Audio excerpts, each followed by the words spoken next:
하나님 말씀 보겠습니다. 사무엘상 23장 말씀입니다. 사무엘상 23장 구약성경 사무엘상 23장입니다. 449페이지입니다. 구약성경 449쪽을 보겠습니다.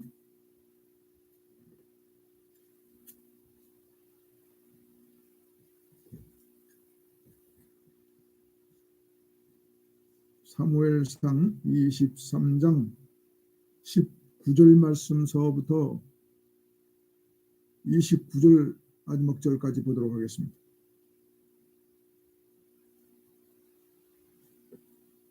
(19절) 찾으신 줄 알고 봉독하겠습니다. 그때 20이 아니고 10입니다. 10 사람들이 기브아에 이르러 사울에게 나와 이르되 다윗이 우리와 함께 광야 남쪽 하길라산 숲을 요새에 숨지 아니하였나이까.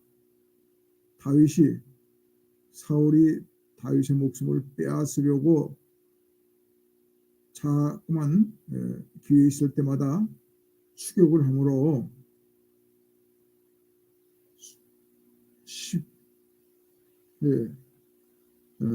광야 남쪽 하길라산 숲을 요새에 숨었습니다. 그곳에 사는 사람들을 10사람이라고 합니다. 20이 아니고 10. 10이라는 동네에 하길라산이라는 곳이 있는데 그 숲을 요새에 다윗이 사울을 피하여 숨었다는 것입니다. 그런데 이곳에 사는 사람들이 기브아에 있는 사울을 찾아가서 고발을 합니다. 정보를 주는 거예요. 거기에 숨어있다. 20절 말씀을 보겠습니다. 그러하온즉 왕은 내려오시기를 원하시는 대로 내려오소서. 그를 왕의 손에 넘길 것이 우리의 의문이다 하니 고발하는 거죠. 21절입니다. 사울이 이르되 너희가 나를 긍휼히 여겼으니 여호와께 복받기를 원하노라. 사울은 다윗을 죽이려고 하고 다윗은 숨었는데 그 숨은 다윗을 고발하니까 이 사울이 고발하는 사람들에게 복을 받으라고 하나님께 청원을 하는 그런 모습이 보입니다. 다시 한번 21절을 보겠습니다. 사울이 이르되 너희가 나를 긍휼히 여겼으니 여호와께 복받기를 원하노라. 축복을 합니다. 22절 보겠습니다. 어떤 사람이 내게 말하기를 그는 심히 지혜롭게 행동한다 하나니 너희는 가서 더 자세히 살펴서 그가 어디에 숨었으며 누가 거기서 그를 보았는지 알아보고 그가 숨어있는 모든 곳을 정탐하고 실상을 내게 보고하라. 내가 너희와 함께 가리니 그가 이 땅에 있으면 유다 몇천 명 중에서라도 그를 찾아내리라 하더라. 어떻게든지 다윗을 잡아가지고 그 생명을 끊으려고 하는 것이 이 사울의 계획입니다. 24절 봅니다. 그들이 일어나 사울보다 먼저 시브로 가니라. 다윗과 그의 사람들이 광야 남쪽 미온 광야 아라바에 있더니 사울과 그의 사람들이 찾으러 온 곳을 어떤 사람이 다윗에게 아뢰매 이에 다윗이 바위로 내려가 마온 황무지에 있더니 사울이 듣고 마온 황무지로 다윗을 따라가서는 사울이 산 이쪽으로 가매 다윗과 그의 사람들은 산 저쪽으로 가며 다윗이 사울을 두려워하여 급히 피하려 하였으니 이는 사울과 그의 사람들이 다윗과 그의 사람들을 에워싸고 잡으려 함이었더라. 완전히 포위가 됐습니다. 다윗이. 27절 보겠습니다. 전령이 사울에게 와서 이르되 급히 오소서. 블레셋 사람들이 땅을 침노하나이다.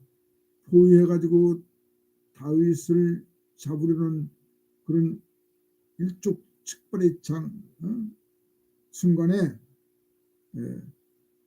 전령이 찾아와 가지고 지금 큰일 났습니다.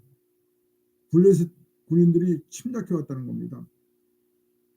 28절입니다. 이에 사울이 다윗 뒤쫓기를 그치고 돌아와 블레셋 사람들을 치러 갔으므로 그곳을 셀라 하만 곳이라 칭하니라. 다윗이 거기서 올라가서 엔게디 요새에 머무니라. 네. 다윗이 체포되기 직전에 긴박한 상황이 벌어졌는데 블레셋 적군들이 침투해 와가지고요. 네. 이 사울이 다윗을 체포할 시간이 없었습니다. 너무 급박해서 왕궁이고 뭐고 다 휘파될 거니까 가서 다윗 체포보다 블레셋 군을 퇴치해야 될 그런 상황이 벌어지게 되는 것입니다. 하나님이 다 다윗을 도와주시는 거죠. 오늘의 본문 말씀은 베들레헴에 사는 사람 이새의 아들 다윗과 이스라엘의 임금 사울 두 사람 사이에서 벌어지는 왕권 다툼으로 말미암아서 그 당시 사울의 통치권 아래 살고 있던 유다 백성들이 겪어야 했던 그런 역사의 기록입니다. 이 사건이 오늘을 사는 우리들에게 하나님이 주시는 교훈은 어떤 것이며 무엇이 올바른 신앙인의 삶이 될 것인지를 보여주는 그런 말씀이기도 합니다. 먼저 다윗은 베들레헴에 살고 있는 이새라는 사람의 8명의 아들 중에서 막내로 태어났습니다. 이 다윗을 하나님께서 사무엘 선지자에게 시켜가지고 장차 이스라엘 왕제로 쓰시려고 사무엘아 가서 다윗에게 기름을 부어라 이렇게 하나님께서 예비해 놓으신 인재입니다. 이 다윗이 아버지의 심부름으로 블레셋과의 싸움을 하고 있는 그 전선으로 면회를 가게 됩니다. 그 전선에 가서 다윗이 블레셋 장군 골리앗과 싸워서 승리한 기사에 대해서는 우리가 너무나 잘 알고 있어서 설명을 하지 않겠습니다. 다윗이 막대기와 물맷돌을 가지고 이 골리앗을 물리쳐서 그 목을 베어가지고 사울에게 갖다 바칩니다. 그렇게 되다 백성들이 다윗을 추앙하기를 사울보다 더 크게 생각합니다. 사울이 죽인 자는 천천히요 다윗이 죽인 자는 만만이라고 그렇게 여인들이 노래를 부르게 되니까 이 사울이 왕의 자리를 다윗에게 내줘야 될 것이라는 불안감으로 인해서 다윗을 죽여버려야겠다는 그런 생각을 노골적으로 행동으로 작전을 시도하고 있는 것입니다. 사무엘상 18장 10절로 11절에 보면은 사울이 악한 악령에 걸려가지고 미친 짓을 하고 시달리고 있을 때 다윗이 수금을 타서 악령을 쫓으려고 할 때 사울이 2번씩이나 다윗에게 창을 던져가지고 다윗을 살해하려고 하는데 다윗이 잘 피해서 목숨을 건졌습니다. 그 다음에 이 다윗을 어떻게든지 해치려고 자기의 딸 미갈을 다윗의 아내로 줄 테니까 블레셋 병사의 포피 100개를 바치라고 그렇게 부하들에게 종용을 합니다. 그래서 다윗이 그것을 좋게 여기고 아무래도 사울이 나를 죽이려고 하는데 그 딸을 아내로 삼으면 서로 화목하게 되지 않을까 이런 생각을 가지고 승낙을 하고 블레셋 남자들의 포피 200개를 다윗에게 바치게 됩니다. 그래서 이 미갈과 결혼을 하게 됩니다.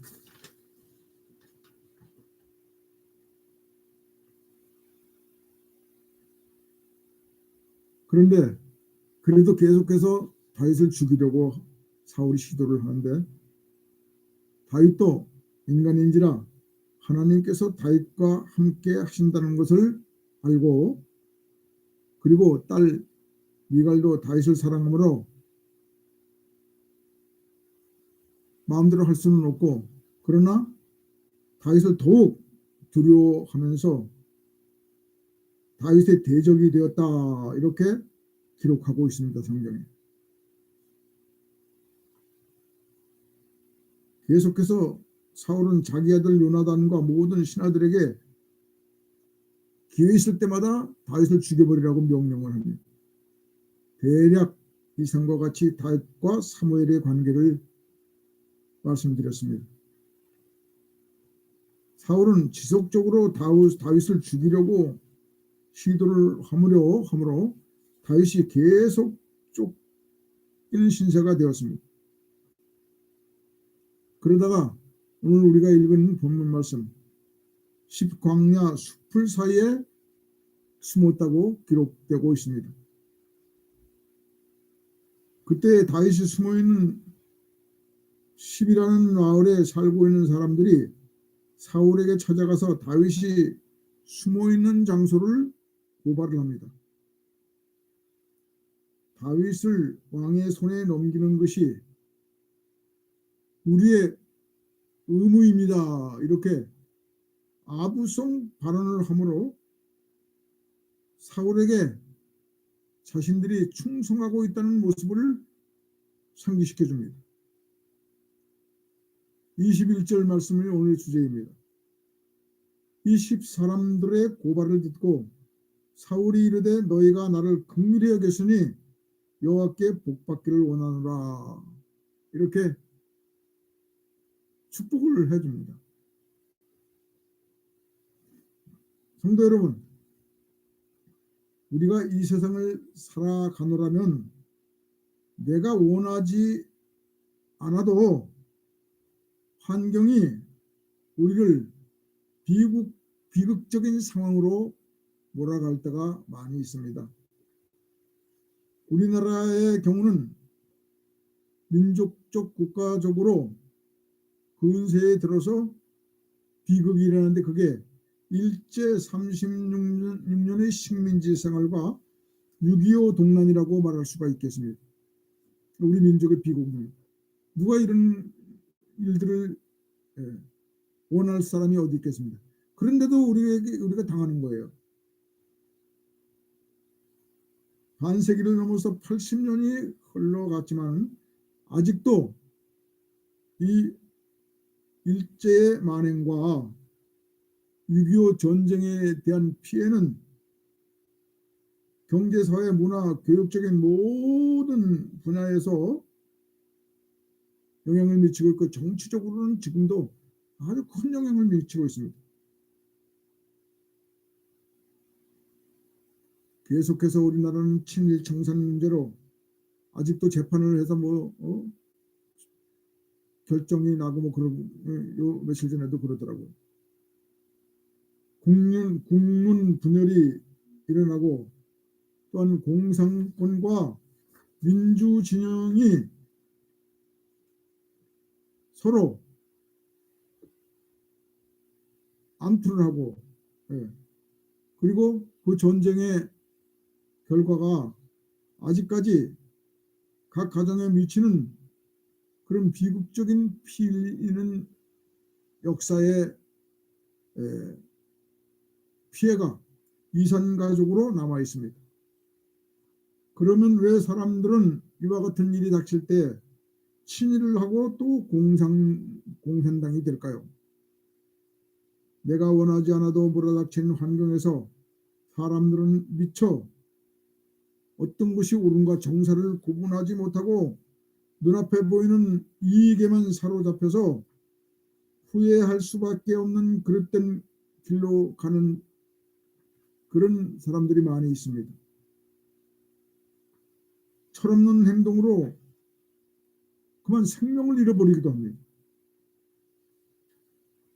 김두한의 그 영화를 보게 되면요, 김두한이 어릴 때 거지 시절이 있었습니다. 그 거지 시절의 친구였던 정진영이라는 사람이 나오는데요. 이 사람이 바로 그런 사람입니다. 그는 공산당을 따르다가 나중에 친구인 절친 김두한에게 목숨을 잃는 것을 영화로 봤습니다. 난세에는 지혜롭게 행동을 해야 됩니다. 오늘 본문도 사울과 다윗의 왕권 다툼으로 인해서 백성들의 삶이 아주 혼란스럽습니다. 많은 사람들이 경솔히 행동하다가 불행을 당합니다. 이와 같은 때에 성도는 어떠한 자세로 위기를 넘겨야 할까요? 첫째로 성도는 우선적으로 하나님의 말씀을 따라가야 됩니다. 세상 권세를 따라가지 말고 하나님의 권세를 따라가야 됩니다. 10사람들은 다윗을 사울에게 밀고 한 후에 사울의 정보 정원에도 가담을 합니다. 너희가 어디 있는지 좀 잘 살펴봐가지고 보고해라. 그래서 스스로 자기들이 가진 정보를 제공하고 다윗과 결혼을 합니다. 연계되어 있어요. 다윗의 거처를 수소문하는 사울에게 이 10사람들이 제공한 정보는 사울의 마음을 기쁘게 했습니다. 우선 생각하기에는 사울의 편을 드는 것이 유익할 것 같으나 육적인 판단보다는 성도는 항상 영적인 분별력이 귀중하다는 것을 깨달아야 됩니다. 그리고 긴 안목을 가지고 하나님의 뜻을 따라가야 됩니다. 많은 사람들은 자신의 탐욕을 따라 움직입니다. 하나님께서 다윗을 지지하신다는 것을 깨닫지 못하는 사람들은 지금 현재 생사여탈권을 쥐고 있는 육적 현실에 굴복해서 무죄한 다윗을 죽이는 일에 가담을 하고 있습니다. 가룟 유다는 은 30을 목적하고 스승 예수님을 팔아먹었습니다. 이와 같은 일은 모두가 죄 없는 스승과 또한 다윗을 밀고 하는 반사 이익을 바라보고 불의를 저지르는 것입니다. 자신들의 탐욕을 채워보려고 불의한 일을 저지르는 것은 마귀에게 속한 자의 소행입니다.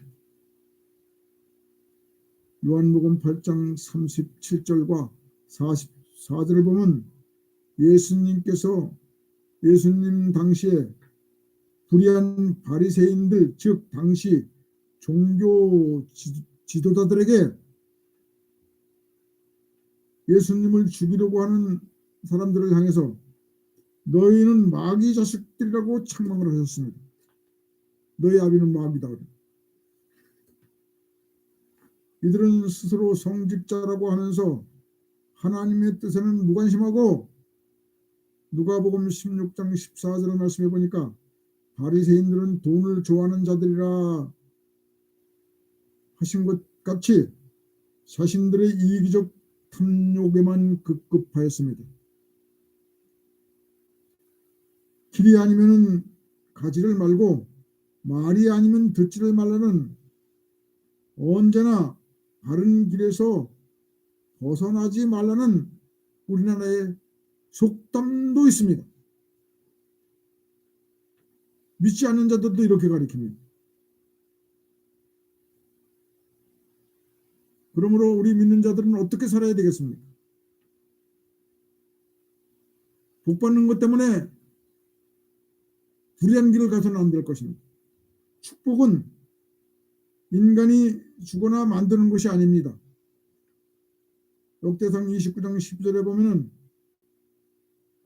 부와 귀가 주께로 말미암고 또 주는 만유의 주제가 되사 손의 권세와 능력이 있사오니 모든 사람을 크게 하심과 강하게 하심이 주의 손에 있나이다. 이렇게 말씀하고 계십니다. 부와 귀가 다 하나님이 주시는 겁니다.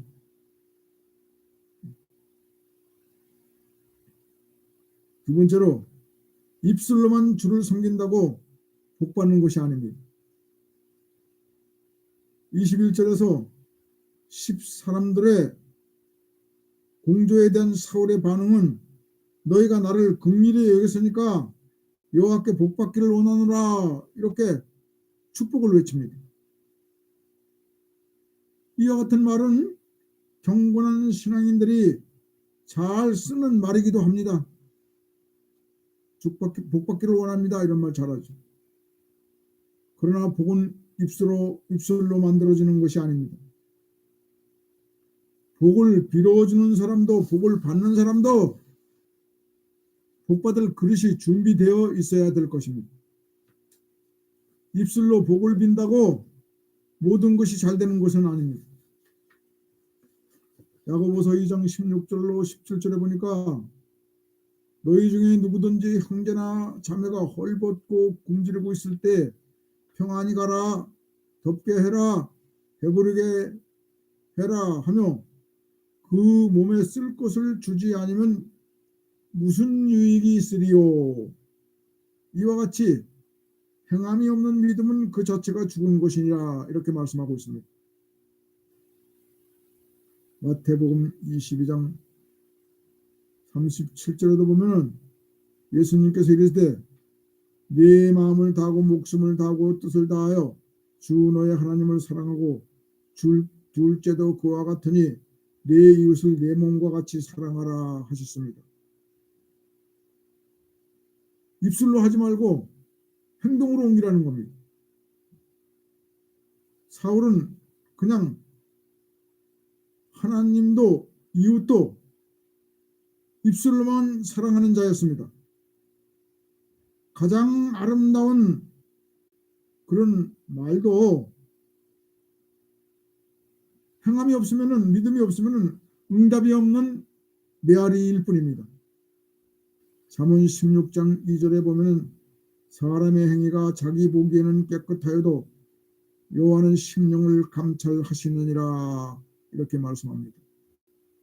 시편 11장 4절도 보면은 여호와께서는 그의 성전에 계시고 여호와의 보좌는 하늘에 있으며 그의 눈이 인생을 통촉하시고 그의 안목이 그들을 감찰하시도다 이렇게 말씀합니다.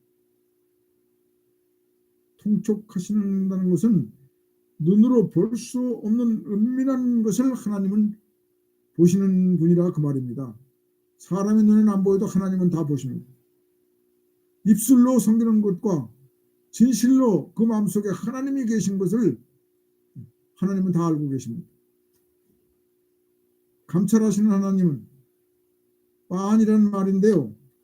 금속을 재련한다는 뜻입니다. 하나님은 시험에서 금인지 옥인지 다 가려내십니다. 성도가 어떤 신앙을 가지고 있는지 하나님은 다 알고 계십니다.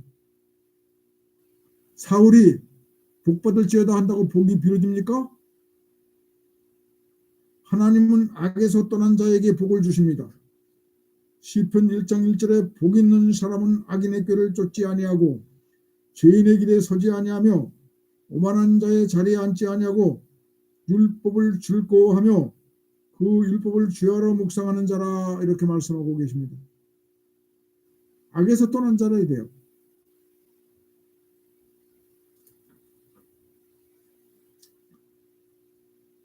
다음은 하나님의 뜻에 반하는 악인에게 협력하는 자는 성공할 수가 없습니다. 예수님을 대적한 유대인 종교 지도자들 합세해서 주님을 처형하며 자신들이 승리했다고 득의하는 것 같았으나 주님의 부활로 그들의 생각은 다 무산되고 저들의 최후는 지옥 형벌밖에 남은 것이 없습니다. 성도의 핍박은 세상 끝날까지 어느 시대나 중단 없이 지속된다고 말씀하셨습니다. 그러나 두려워하지 말라고 말씀하십니다. 하나님의 도우심을 믿고 믿음을 지키고 바른 길로 나가야 합니다. 다윗의 고난은 왕으로서의 인격을 훈련하는 과정이었음을 알 수가 있습니다. 광야의 사람들이 밀고로 사울에게 포위되어 체포 직전에 놓였는데 블레셋의 침공으로 사울은 먼저 그들을 제압하고자 돌아가야만 하는 긴급 상황이 일어난 것이 어찌 하나님의 역사가 아니라 말할 수 있겠습니까? 이렇게 신실한 성도는 하나님이 지켜주시는 것입니다. 하나님은 종종 우리가 예상하지 못하는 방법으로 성도를 도와주십니다. 하나님은 아브라함에게 하나밖에 없는 아들 이삭을 모리아 산에 가서 바치라고 하십니다. 그러나 막상 아브라함이 칼을 들고 내리치려고 할 때 멈춰라. 그리고 여호와의 이레의 축복으로 이삭은 살아나고 다윗을 그 고난 속에서 건져주십니다. 요셉은 애굽으로 팔려갔지만은 신실한 그 요셉을 애굽의 국무총리로 하나님은 높여주셨습니다. 출애굽 이스라엘 민족은 추격하는 애굽 군대를 하나님께서 홍해바다 물로 해결해 주셨습니다. 사랑하는 여러분들이요, 우리의 인생길에서 예상하지 못한 환경적 어려움이 닥칠지라도 오직 주님을 바라보시고 주님의 권세 아래 기도하시기를 주님의 이름으로 부탁합니다. 마지막 로마서 8장 27절과 28절을 보고 마치겠습니다. 마음을 살피시는 이가 성령의 생각을 아시나니 이는 성령이 하나님의 뜻대로 성도를 위하여 간구하심이니라. 성령 하나님께서 우리를 위해서 기도하십니다. 우리가 알거니와 하나님을 사랑하는 자 곧 그 뜻대로 부르심을 받은 자들에게는 모든 것이 합력하여 선을 이루느니라. 다 같이 기도하겠습니다. 하나님 아버지 감사합니다. 환난 역경 많은 세상에서 성도로의 삶을 살아가노라면 때때로는 우리가 알지 못하는 원치 않는 일들이 발생할 때가 있습니다. 그러한 때에 사랑하는 모든 믿음의 권속들은 하나님의 뜻을 따라서 살아갈 수 있도록 하늘의 지혜를 덧입혀 주시고 때를 따라 돕는 대로 우리를 보호하시는 하나님의 날개 그늘 아래 품어주셔서 주님 만나는 그날까지 사랑하는 권속들의 모든 삶이 하나님 영광을 위해서 쓰임받고 평안할 수 있도록 인도하여 주시옵소서. 하나님 아버지, 환난의 때를 만날지라도 성령 하나님께서 우리를 위해 기도해 주시고 모든 것을 합력하여 선을 이루시는 하나님 앞에 모든 것을 맡기고 하나님의 영광을 위해서 이 생명까지라도 하나님께 드릴 수 있는 자기의 십자가를 지고 주님의 가신 그 길을 따라가는 신실한 성도의 삶을 감당할 수 있도록 은총 베풀어 주시옵소서. 오늘도 이 예배에 참석한 모든 사랑하는 주의 권속들 하늘의 신령한 은혜로 덧입혀 주시고 축복하여 주시옵소서. 예수님의 거룩하신 이름으로 간절히 기도 올렸습니다. 아멘. 찬송가 285장 하겠습니다. 285장입니다.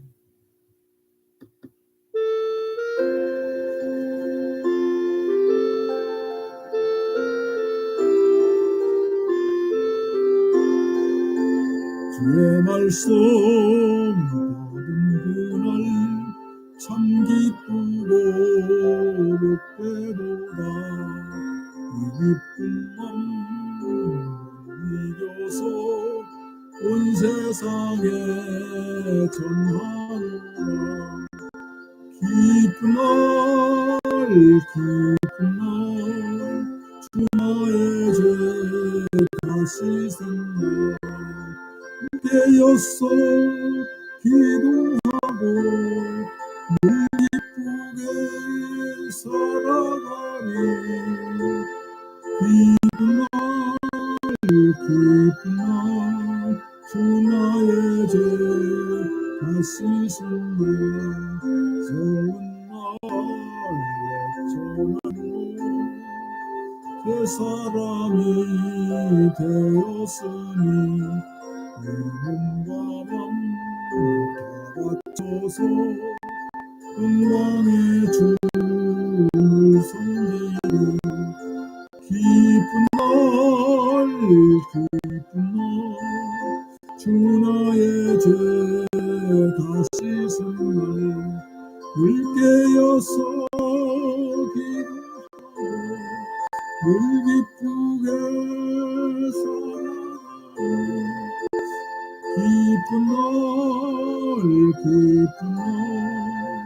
주 나의 죄 다시 생각 바람된 그날부터 평안한 마음들이 있어서 회복된 날 전하느니 나의 본분 삼았도다. 기쁜 날 주 나의 죄 다시 생각 늘 깨어서 기도하고 늘 기쁘게 살아가리. 기쁜 날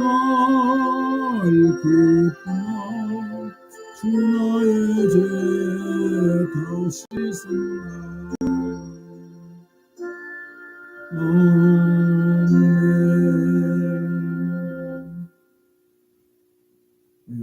오늘도 이 예배에 참석해 주셔서 감사드립니다. 주일날 다음 주일날 난 예배 또 뵙기를 원합니다. 우리 하나님께서 늘 사랑하는 모든 권속들을 위해 충만한 은혜를 베풀어 주실 줄 믿습니다. 기도하시고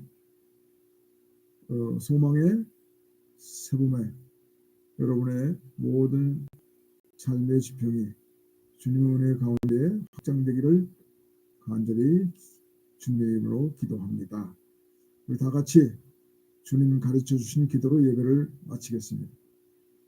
하늘에 계신 우리 아버지여, 이름이 거룩히 여김을 받으시오며 나라의 맙시며 뜻이 하늘에서 이루어진 것 같이 땅에서도 이루어지이다.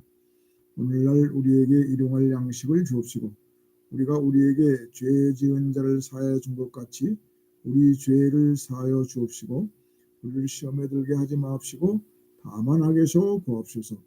대개의 나라와 권세와 영광이 아버지께 영원히 있사옵나이다. 아멘.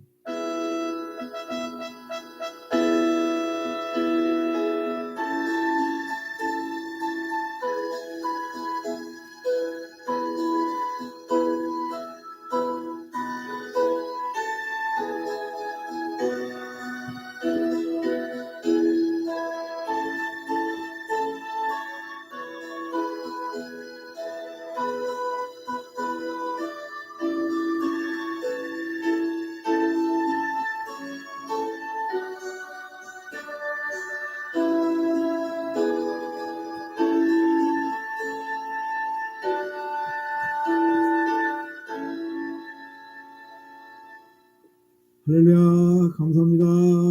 평안하세요. 샬롬.